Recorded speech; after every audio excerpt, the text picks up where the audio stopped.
Welcome to Dance With Me, a series about Black American music. For our first episode, we're going to be talking about the multi-instrumentalist Rick James. You might know him from hits like Give It To Me Baby, Mary Jane, and You and I. Even if you don't know James's music, he's been sampled all over the place, especially in hip-hop. He's been sampled by J-Lo, MC Hammer, and even Drake.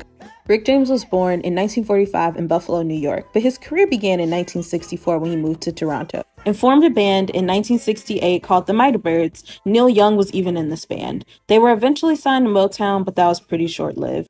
James ended up getting arrested for dodging the draft, which is why he moved to Toronto in the first place, and he was sentenced to 1 year in prison. Upon his release, he created some more bands, and he ended up getting rehired by Motown. This time, he was hired as a staff songwriter, though. He wrote for bands like The Miracles, Bobby Taylor, and The Spinners. By 1973, he started to release his own music, this time on A&M Records. Finally, in 1977, Rick James saw some commercial success with the release of his debut album, Come Get It, under Motown Records. This album can be best described as funky, sexy, and it can groove for years. Rick James is known for his iconic bass lines, his androgynous style, and his hypersexual lyrics. Okay, we're gonna get into some of these looks because they were so iconic. I have to talk about them. First, we have the caveman #1. You know, he got the fur, the little bikini, didn't care. Then we have this iconic all white look. This is actually for one of his album covers. Hold on, I'll show you. So it's for the Fire It Up album, which he looks so iconic. Rick James show did love him a tall boot. He was like, if it's not tall, I'm not wearing it, okay? And finally, this look, also from that all white photo shoot. I couldn't not include it because he looks so iconic.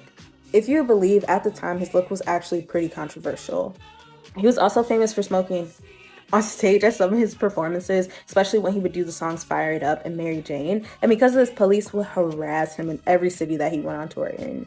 It's actually a really funny story because his song Mary Jane, Motown didn't realize it was about, they thought it was just about a girl he had a crush on, which maybe it was. I don't think it was, but it might have been. Also went on to write a low-key hit for Eddie Murphy, which is so wild and random. Rick James continued to release albums throughout the 80s and saw a lot of success there as well. But yeah, so that's just a little bit about Rick James. Comment down below your favorite Rick James song. Also, do y'all want more of these? Who should I do next? Yeah. Oh, and happy Black History Month.